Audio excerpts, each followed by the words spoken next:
continue to enjoy your lunch, but we are going to move forward with the program. The class of 66 is enjoying this for the first time, and they are thrilled to be the youngest in the Old Students Club. They're probably a little curious as to the history. Originally in 1936, the group was going to come together as the Patriarchs Club, and that lasted until a few of them actually got in the same space, and they concluded they much preferred Old Students Club. And then in 1943, on the occasion of the association's 100th anniversary, James Lee Love gave 1,000 shares of Burlington Mill stock to permanently endow this lunch, as well as to insist upon the regular publication of the alumni directory. Now, the late Terry Sanford, when he spoke to this group, said he was not much looking forward to the occasion when he would have the opportunity to be a part of it. But then when he thought about it, he realized, I didn't want to miss it. Now, in case you're wondering, there is a progression, and all of you want to progress this direction. And the most coveted space is this table right in the corner. We have with us, and he was insistent, he let us know in advance, but we knew this, he is 101.5-year-old. From the class of 1937, Herb Solomon.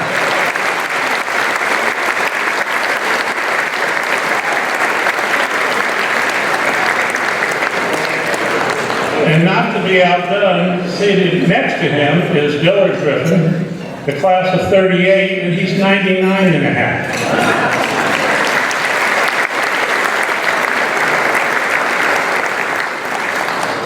Now you might be wondering, if everyone who was eligible were here today, how many of those would be with us? And the total number would be 23,853. So we're really grateful that you didn't all come. You might be interested to know that of those, 71% are men. You can do the math as to how many of those would be women. And the total giving over time by those in the Old Students Club is over $350 million. We have members of the Old Student Club in every county in North Carolina except Clay, so if somebody wants to relocate to Clay County, that would take care of that. And we have also from 36 nations. I would be remiss if I did not acknowledge the presence of my predecessor, Clarence Whitefield. Clarence, would you wave, stand, holler?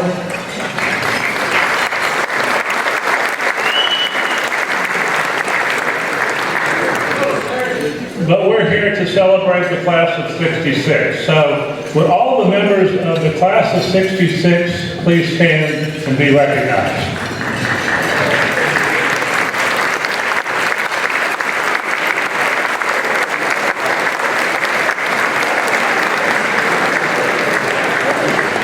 A word of caution, you do not have to wear the medallions to death. But we do hope you will wear them on Sunday when you process into Keenan Stadium.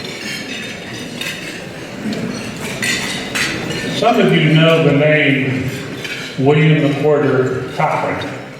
Bill Cochran was in the class of 1937. He was often referred to as North Carolina's third senator.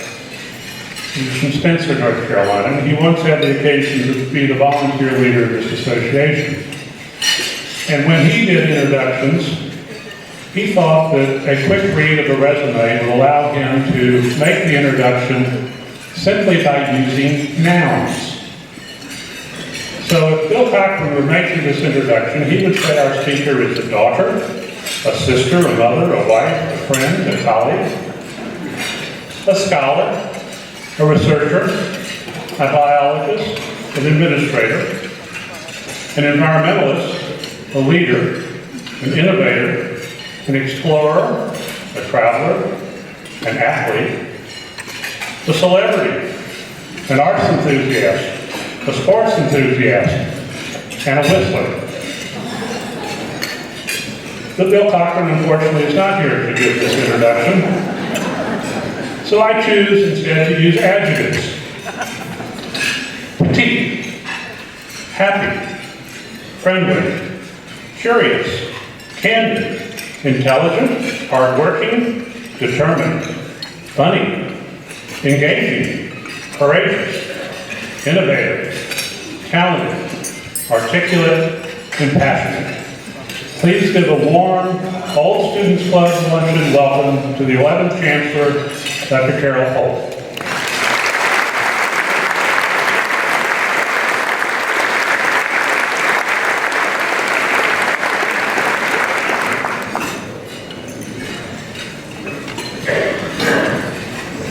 Embarrassed, grateful, highly honored to be here with all of you. Thank you, Doug. That was wonderful. It is so exciting being here with all of you and celebrating the class of 1966. So I think I'm going to do something that they wouldn't have done in 1966, but which the Chancellor this year does more than you could possibly imagine. I am going to take a selfie with all of you.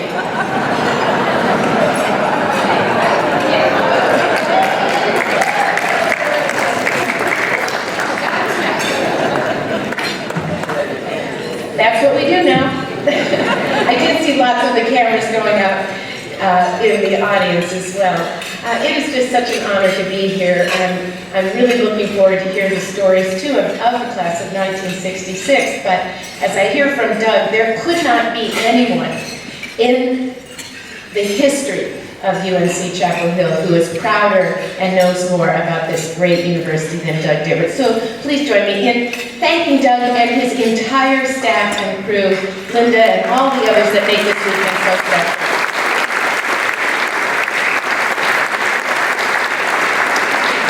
I understand the luncheon started in the 1940s, and it's been a real staple of the activities at commencement. And of course, use it as an opportunity to really celebrate the 50th class year with an induction and with the medallions. It's really fantastic. And this group that we are honoring this year is quite extraordinary. So to all the 66s, welcome to the club. It's going to be great having you there at commencement on Sunday. And I'm going to talk a bit about you at that commencement because in a wonderful way, you share a lot with the students of today. And I think that's a fantastic way to look across the decades, how things have grown from when you were here, and what are the things that are also still very, very, very permanent. I'd also like to recognize one very special member of the class of 1966, our member of the Board of Trustees, Ed McMahon, who's here with us today. It's really great to see you, Ed. So a lot has changed and a lot is the same on this campus since you graduated. I was looking back thinking about 1966, and of course your era was defined in many ways by the Civil Rights Movement and the Vietnam War and protests. Sounds kind of familiar to what's happening these days. Lyndon Johnson was president. Mini skirts and bell bottoms, they're back in fashion. So if you still have any of those, you can wear them and be very, very cool. The world population was about 3.4 billion. It's 7.4 billion. Your graduating class, as you heard from Doug, had 26, roughly 800 students. This year, we'll have 3,700 students. Percy Sledge's When a Man Loves a Woman was the #1 hit on your graduation day. My husband dared me to sing it, and I decided I better not try, but if anyone in the audience wants to do it with me, I would love that. Coach Dean Smith was still just 1 year away from his first ACC championship. You, of course, were on campus and coming of age at a time of change in our country. And it was a time when students really learned their voices and spoke up for things that they thought were right. Of course, it was the time when the speaker ban law protests began on campus, And it was a really strong example of where students were leaders in a lot of that activity to preserve freedom of speech and freedom of inquiry. When I met Peter Higgs last year, we took and gave him the Nobel, he was the Nobel Prize winner for the Higgs boson, and we took him and gave him his honorary degree in Edinburgh. And he was talking about his time here. It was in 1965-66. And that, he took the, he accepted the honorary degree from UNC Chapel Hill. That was the only American university he'd accepted an honorary degree from, because he wrote his seminal paper when he was here at Chapel Hill. But what was interesting is what he remembers more than anything else was the activism, the people that he met. He felt embraced by the community, and he was very impressed with what American students at American universities were doing when they felt something was really important and they wanted to have a voice. So he carried that himself throughout his many years as a researcher and teacher. Over the years, of course, the graduates from this class and the preceding classes have gone on to really shape the history of our state and our nation and the world. And it's always exciting for me when I look through and I see the many, many accomplishments that have come from the classes, how people have helped shape so many of the institutions that drove the state forward, so many of the institutions that have completely revolutionized the business and the work that we do. So it's really an amazing accomplishment, and when you think about it, we're graduating one class and we're looking at another class that has had so many years to take what they learned and put it to practice. It's lovely when we bring them together at commencement. One of my favorite authors is Terry Tempest Williams, and many of you may have read some of her work, but once she said that finding one's voice is a process of finding one's passion. And voice and passion, finding them come together often when you're in your years at your university. That's when you develop your confidence, you learn how to get skills, but you also learn how to seek and shape the things that are most important to you. We often think of voice as emerging in college students with sort of a full-throated glory, right when they're there and they're students. And it's over the years when people learn the subtleties of voice. They learn how to modulate their voice. They learn how to sing in a chorus. And they learn when it's important to make a point, and maybe even more importantly, they learn sometimes when not speaking would actually make a bigger point. But these things start in these years, and then they develop over the years when one is working and raising a family and contributing. And so for all of you, it's very clear that 5 decades have marked your own voice and your influence and your own stamp on the world that our students are also emerging in today. You've seen your work lead to major changes in society, to changes in professions, to the emergence of completely new fields, and in virtually every way we think about serving our communities. So I think that's what we honor when we also honor the old Students Club here at Carolina. It is a wonderful tradition that honors that lifelong relationship between the university and her graduates. And that's probably why it's thrived for 70 years going strong, continues to attract people back because that connection is so important. You also are so important because you help people see what it takes to become a good citizen.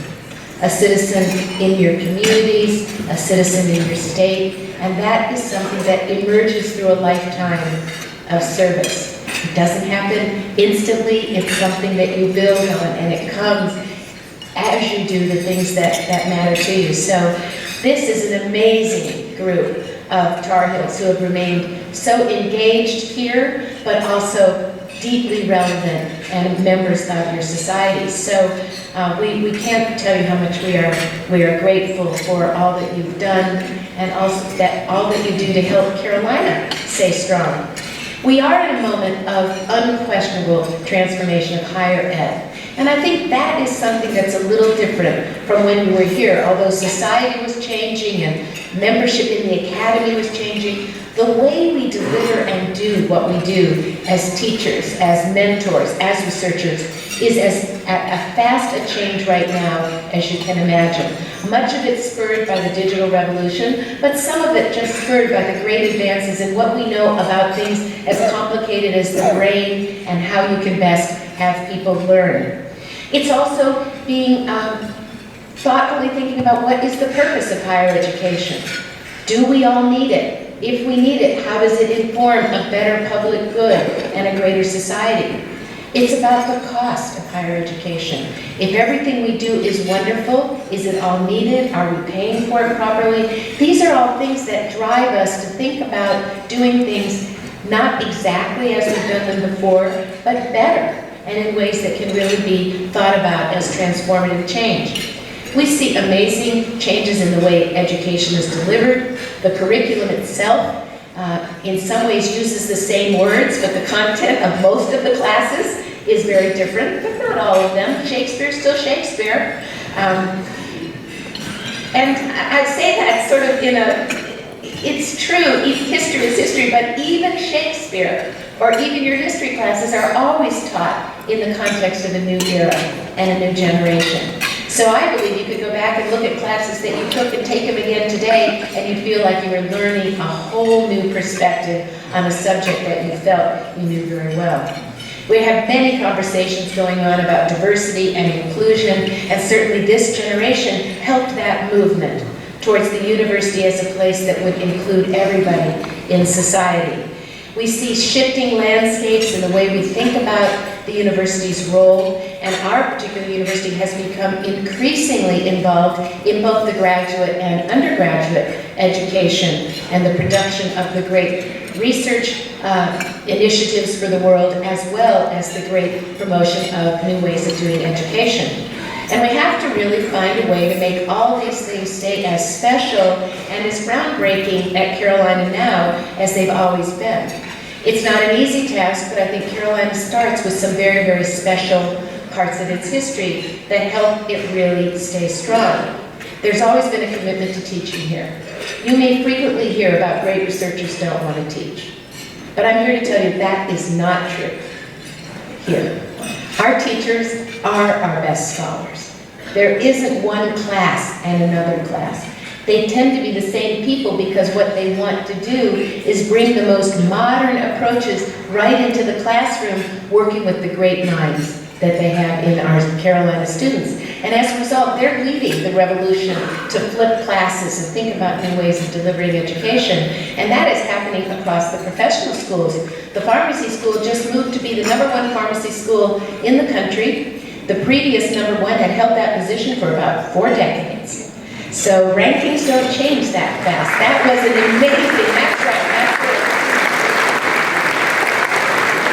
And you know, that was certainly helped by the amazing research and the incredible investment of Dr. Eshleman and so many others in that institution. But they also completely revolutionized the curriculum and how we teach and train pharmacists.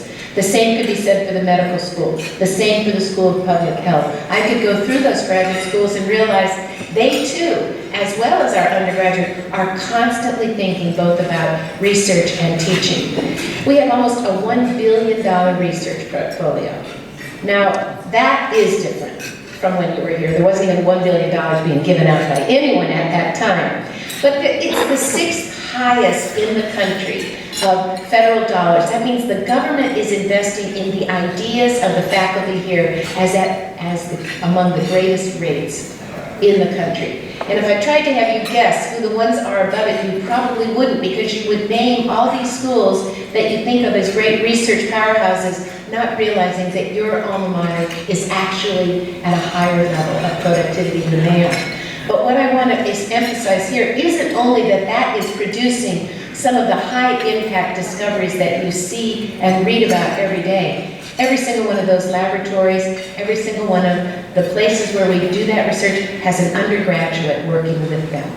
That is the new model of team-based learning and working. You start them at the beginning, they become part of that hands-on learning, so that they're learning to create from the people that are changing the future.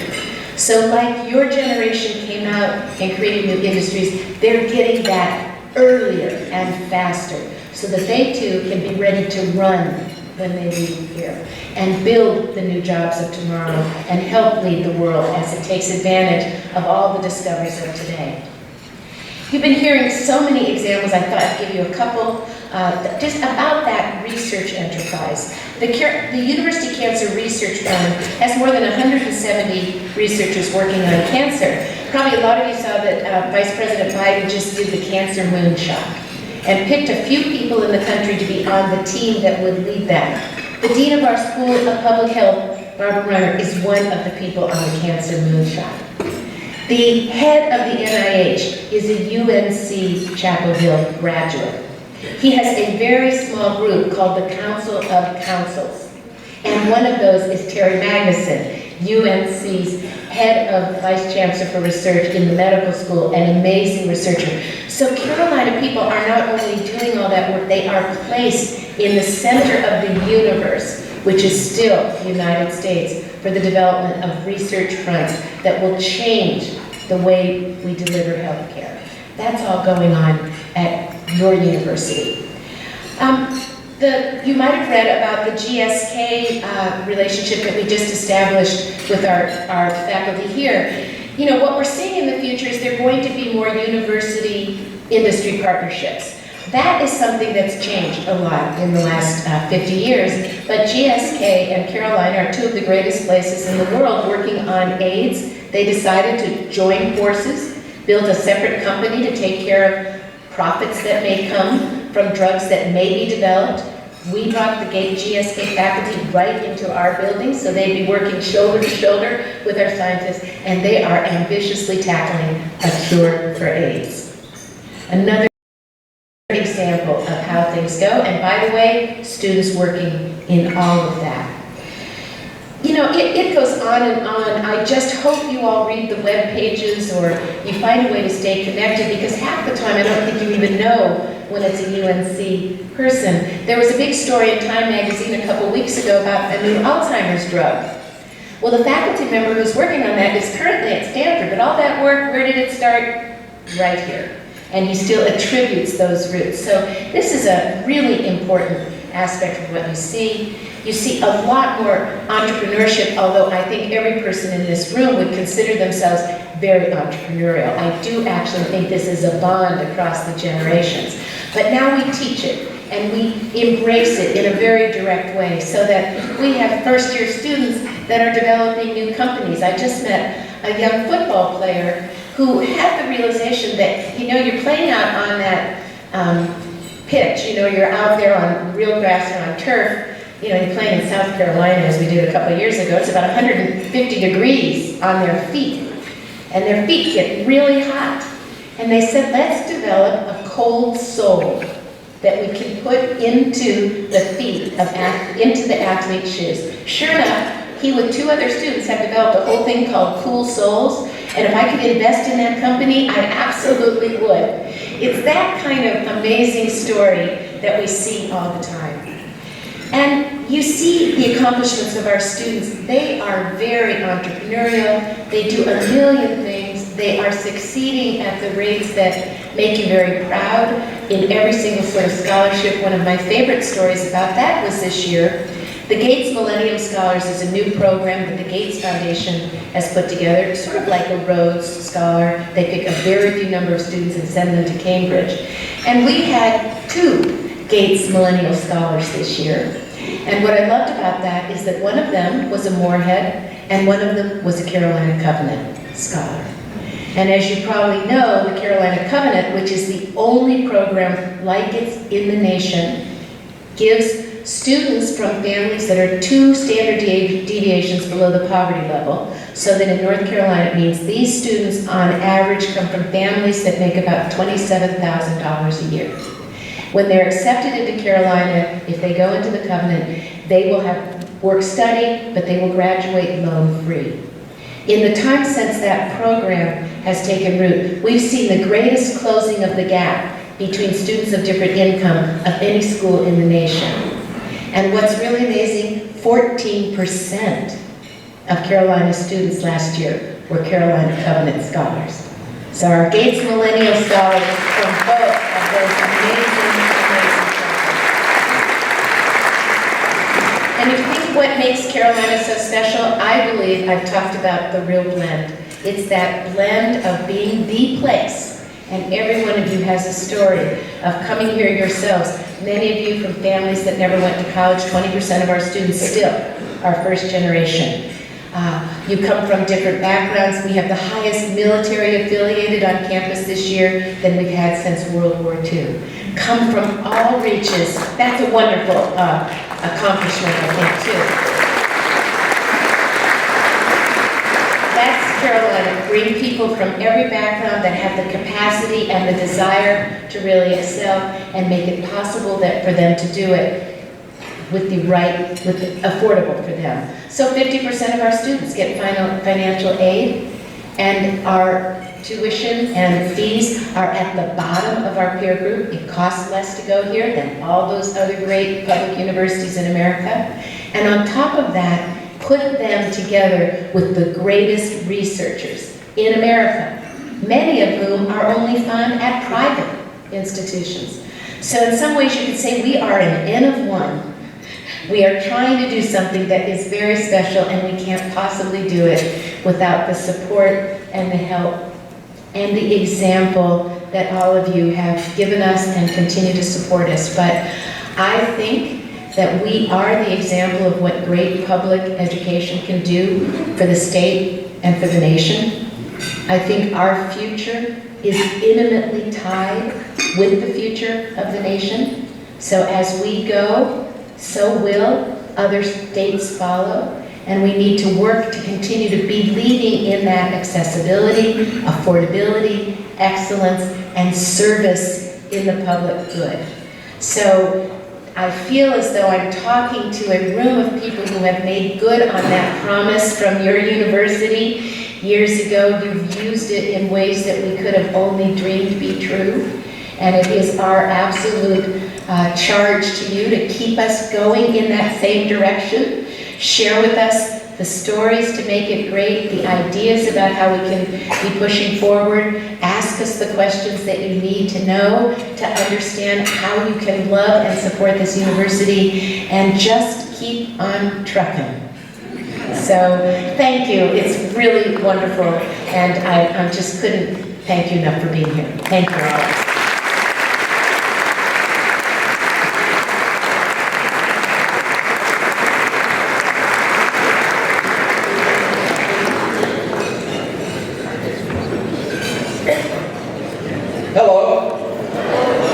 John Harmon. I'm the proud president of the class of '66, and we're so pleased and proud to be here. You know, this is one of the few places, as Doug pointed out, that I get to go where I'm one of the youngest people in the room. And it's, and I think I speak for the rest of the class, that's a real privilege in and of itself. We've got credentials now to be members of the old Students Club. I just wanted to give a few examples that I noticed since I've been here. We were at the registration desk, and my friend Bill Taylor, I noticed he was filling out, you know, the application forms and all this. And in that blank where it said, person to contact in case of emergency. I see Bill over there writing doctor, right his line. And it'd be great to have, I look here and I see, you know, these old Carolina couples. That Joyce and I are one, but I noticed, and I have to tell this because Jackie and Mike Cook, I know many of you know Jackie and Mike, and I noticed them, and yesterday evening we were at the Grand Memorial, they seemed to be outside having just a little marital tiff. And I heard, I didn't know how it started, but I knew how it ended because I heard Jackie say to Mike, she said, Mike, I didn't say it was your fault. I said I'm going to blame you. So we know how, we've been there, and we know how it works. I almost didn't make it here for this trip. I live in Texas now, and I couldn't find my birth certificate. And I was not going to come to North Carolina without being able to go to the restroom. I just wasn't going to do that. And I'm an old student, and I just said, I had it in my pocket. We go here, I'm well armed. tell you a little bit about the class of '66. This is a rowdy bunch. I just tell you that right off. And we've got an independent street. I grew up in Ireland County, up in the hill country of North Carolina, the foothills, and up there we'd say, you know, they're as independent as a hog on ice. Now, you got to think about that for a little bit, but that's kind of the way we are. Now, we're a little headstrong. We're good in the fight. And that part may come in handy to you.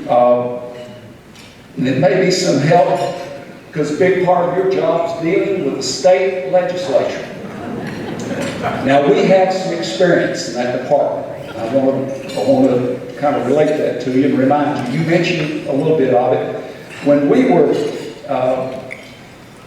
here at Chapel Hill, when we were in school, there was a piece of legislation that passed called the speaker ban. You referred to it here, and in essence, as most of you remember, it prohibited any member of the Communist Party, any Communist Party, from speaking on campus. Now, communists could walk across the campus, they could shake hands, they could do cartwheels, they could play the oboe, they couldn't speak. And now the basis of all this, it wasn't that the legislature apparently, it wasn't that they were worried that communists had some kind of communicable disease. The problem was, as they saw it, is that communists might have some communicable ideas. Now, first thing the students did, right away, we got busy, and the students, of course, promptly invited Herbert Aptheker. Herbert Aptheker, member of the Communist Party USA, to come to Chapel Hill to speak. Now, we all worked this out in advance with good old Chief Beaumont. We all remember Chief Beaumont. We'd had prior experiences with Chief Beaumont, unrelated to the speaker ban. But we had arranged for Herbert Aptheker to stand on Franklin Street. He wasn't on the campus. And then across the stone wall, the students were gathered. Now, before all this, Herbert Aptheker could not have drawn 50 students to a speech if he was giving away free beer. I mean, nobody knew who Herbert Aptheker was. Nobody. We weren't interested in becoming communists, for goodness sake. We weren't particularly interested in what Herbert Aptheker had to say. What we were damned interested in was the right of any of the students who were here, who wanted to hear it. And so that's what this was all about, because that's what the university is all about.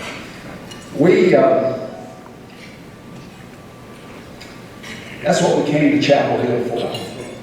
This world of ideas, to see some of those ideas. Now, we came here, we didn't come here to learn how to drink and carouse. We already knew how to do that. What we came here for, we came here to learn how to think. Not what to think. Not what to think, but how to think. Now, we could sure decide, we could pick out we were here to hear new ideas. As I said, to explore that great big world of ideas. And it was up to us to decide which were the good ones and which were the bad ones. That's what we were going to be doing all the rest of our lives. Now, we had also had some experience in good ideas and bad ideas. We grew up, we were children of the Second World War.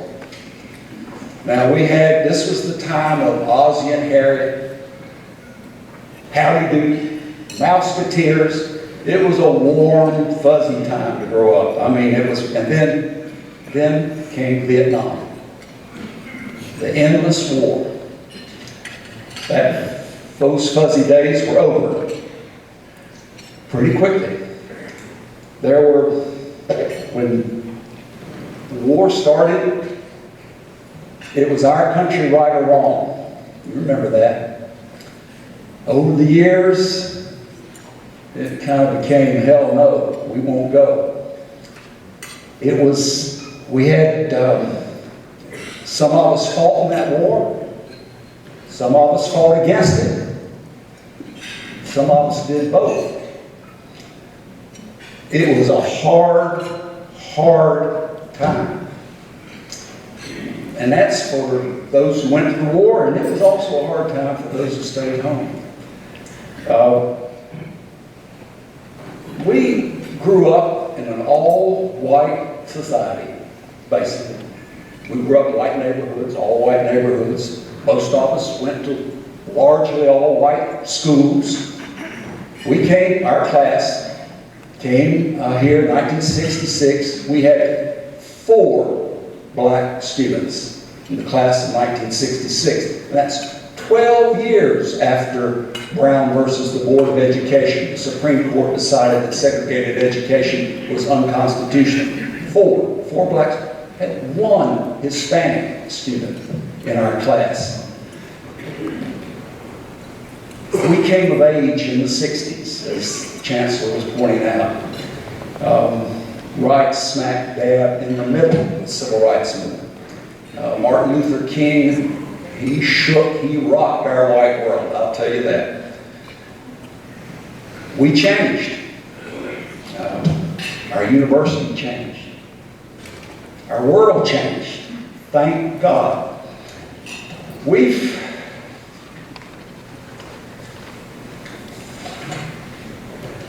This nostalgia stuff, it's highly overrated. Highly overrated. I was thinking about that. There's this old joke, nostalgia is just not what it used to be. I figured nostalgia is kind of like a clear conscience. Both nostalgia and a clear conscience are probably the earliest signs of memory loss.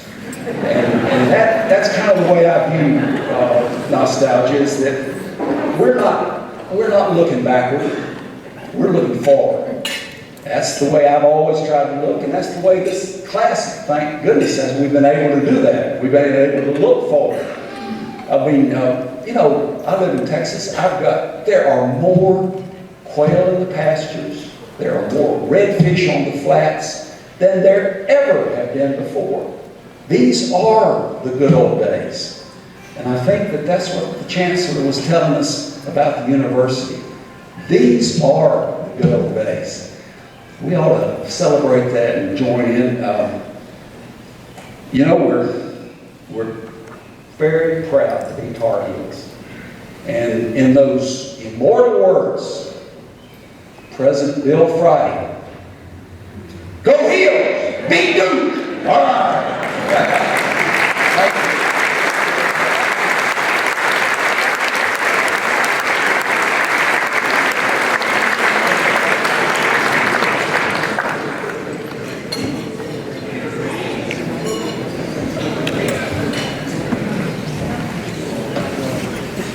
Hard to believe that John Harmon was shy when he came to Carolina.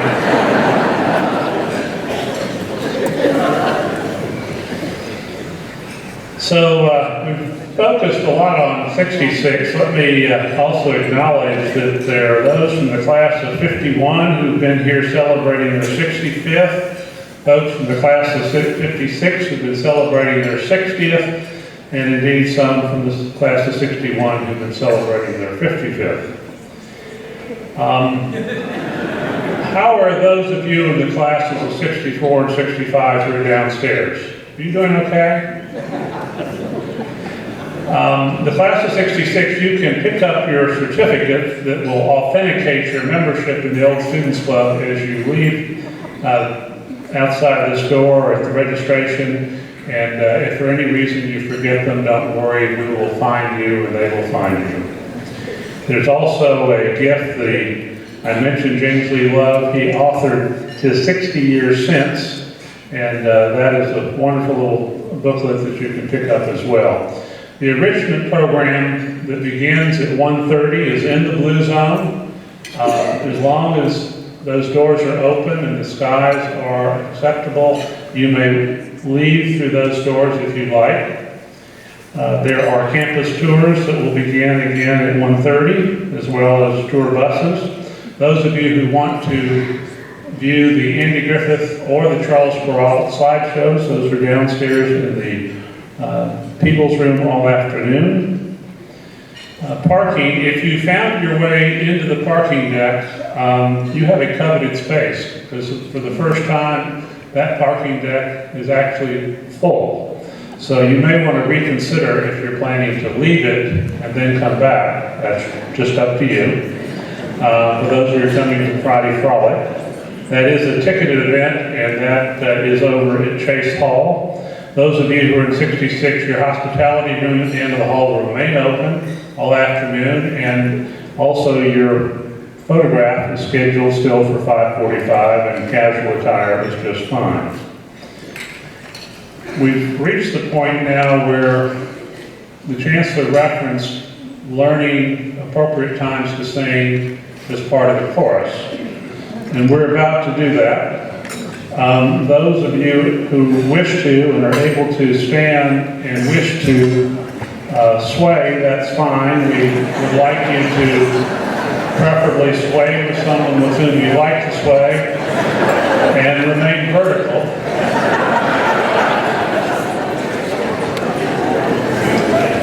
So it looks like some of you prefer to sit next to someone who's swaying. That'll be interesting.